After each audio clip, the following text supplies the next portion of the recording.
Cyrus Margono telah memperoleh paspor Indonesia pada bulan Maret 2024. Namun, hingga saat ini, ia belum mendapatkan kesempatan untuk membela timnas Indonesia. Cyrus Margono sebut dirinya sedang dipantau PSSI, siap sambut kesempatan bela timnas Indonesia. Cyrus Margono telah lebih dari 1 tahun menjadi warga negara Indonesia, WNI, tetapi hingga saat ini, kiper berusia 23 tahun tersebut belum mendapatkan kesempatan untuk bergabung dengan timnas Indonesia. Meskipun demikian, Cyrus tidak berencana untuk menyerah. Ia berkomitmen untuk terus menunjukkan performa terbaiknya di level klub, karena ia yakin bahwa kesempatan untuk membela timnas Indonesia akan datang pada waktunya. Dalam wawancara eksklusif dengan Cyrus Margono, dalam kesempatan tersebut, ia mengungkapkan bahwa ada pihak dari PSSI yang memantau perkembangannya. Saat ini, Cyrus bermain di liga tertinggi Kosovo, memperkuat KF Dukat Jini.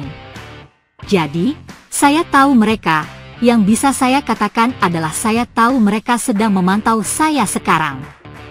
Mereka menyadari keberadaan saya di Kosovo dan mereka mengikuti kiprah saya, tetapi saya tidak bisa mengatakan yang lebih dari itu, ujarnya. Cyrus Margono memiliki harapan yang kuat untuk dipanggil ke dalam skuad timnas Indonesia. Namun, ia menyadari bahwa ia tidak dapat memaksakan keinginannya tersebut. Keputusan untuk memanggil atau tidak memanggil pemain sepenuhnya berada di tangan tim pelatih timnas Indonesia. Oleh karena itu, Cyrus berkomitmen untuk terus menunjukkan performa terbaiknya di level klub.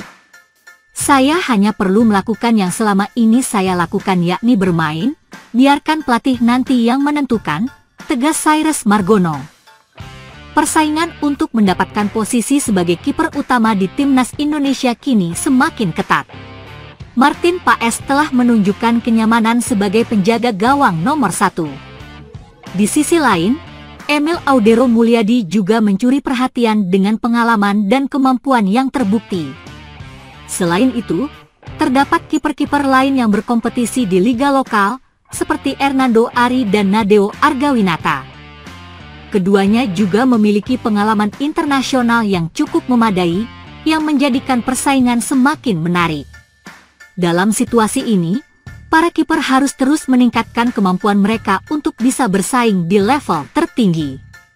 Martin Paes, yang telah menjadi pilihan utama, harus tetap waspada terhadap ancaman dari Emil Audero yang memiliki latar belakang yang kuat. Tidak hanya itu, kehadiran kiper lokal seperti Hernando Ari dan Nadeo Argawinata juga menambah variasi dalam tim. Dengan berbagai pilihan yang ada, pelatih timnas Indonesia dihadapkan pada tantangan untuk menentukan siapa yang paling layak mengisi posisi kiper utama. Timnas Indonesia keberatan mengirimkan pemain saat ASEAN All-Star menjalani laga persahabatan dengan Manchester United, Rabu 28 Mei mendatang. Pasalnya, Timnas Indonesia masih fokus dalam menghadapi lanjutan round 3 kualifikasi Piala Dunia 2026 zona Asia, yang masih menyisakan 2 pertandingan lagi. Meskipun begitu, Timnas Indonesia lebih memilih menjalani laga uji coba melawan Timnas Rusia, dibandingkan pemain skuad Garuda melawan Manchester United yang kini terdampar di dasar klasemen Liga Inggris. Pertama di kasta tertinggi Inggris, Leeds United lolos ke Premier League. Laga persahabatan antara ASEAN All-Star melawan Manchester United akan dimainkan di Stadion Bukit Jalil, Malaysia.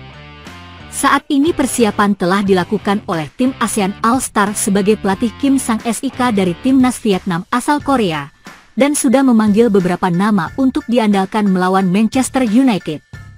Tentunya nama-nama yang dipanggil adalah pemain yang berasal dari ASEAN, dan sayangnya dalam pemanggilan tersebut ada kontroversi terjadi.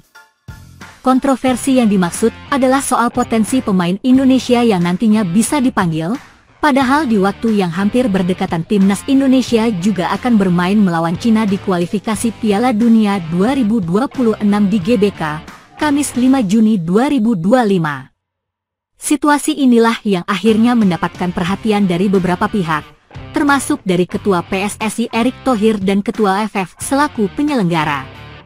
Beberapa waktu lalu, ada keinginan pandit Malaysia yang ingin melihat Kapten Timnas Indonesia, Jai Izzes menjadi Kapten ASEAN All-Star dalam pertandingan persahabatan melawan Manchester United. Sebuah keinginan yang sah-sah aja, karena Bang Jai memang pantas mendapatkan tugas tersebut. Hal ini bisa dilihat dari gaya kepemimpinannya di lapangan entah saat bersama Venezia maupun Timnas Indonesia. Sayangnya keinginan dari pandit Malaysia justru mendapatkan pertentangan dari fans Garuda yang banyak yang tidak setuju jika Jai Izzes ikut bermain di pertandingan ASEAN All-Star melawan Manchester United. Wajar jika fans Indonesia tidak setuju, karena menurut mereka pertandingan melawan Manchester United tidak terlalu penting, dan lagi pula itu adalah laga persahabatan yang dilakukan ketika tur pramusim. Di sisi lain, Jai Izzes juga memiliki kepentingan lain yang pastinya lebih penting dibandingkan melawan Manchester United. Kepentingan yang dimaksud adalah bermain membela Timnas Indonesia di lanjutan kualifikasi Piala Dunia.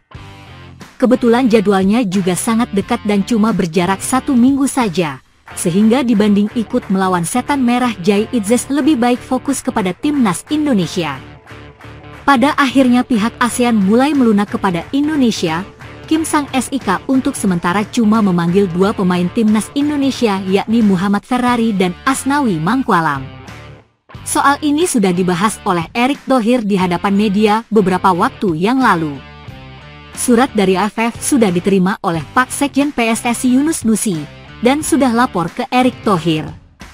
Saya sudah menerima laporan dari Pak Sekjen soal nama ada Ferrari dan Asnawi. Nah, tentu kami akan sampaikan nanti ke tim kepelatihan Timnas Indonesia, Coach Patrick dan lain-lain. Apakah mereka bertabrakan dengan jadwal training camp yang akan dilaksanakan Bali atau tidak, kata Erick Thohir. Erick Thohir menambahkan, karena pertandingan persahabatan ASEAN All-Star melawan MU agak mepet. Tanggalnya itu agak mepet. Kalau nanti tentu ya kembali tim kepelatihan. Kami dari PSSI tentu mendukung karena ini program AFF. Dan begitu jadi kasih waktu saja, kata Erick Thohir pada media. Kabar ini sendiri berasal dari salah satu media Rusia yakni Sport Express. Wakil Perdana Menteri pertama Federasi Rusia yakni Denis Manturov mengumumkan rencana untuk mengadakan pertandingan persahabatan antara tim sepak bola Rusia dan Indonesia. Acara penting mendatang, saya ingin mencatat rencana untuk mengadakan pertandingan persahabatan antara tim nasional sepak bola Rusia dan Indonesia, kata Manturov pada Sport Express. Soal kabar ini masih rumor dan belum mendapatkan respon apa-apa dari PSSI, tapi jika benar ini adalah momen yang sangat tepat sebagai persiapan sebelum Timnas Indonesia melawan Cina pada bulan Juni mendatang. Jadwal pertandingan persahabatan dengan Rusia juga bisa dipilih. Intinya antara 27 Mei hingga 1 Juni waktu itu adalah jadwal yang pas karena pemain Timnas Indonesia yang bermain di Eropa mayoritas sudah menyelesaikan musimnya masing-masing.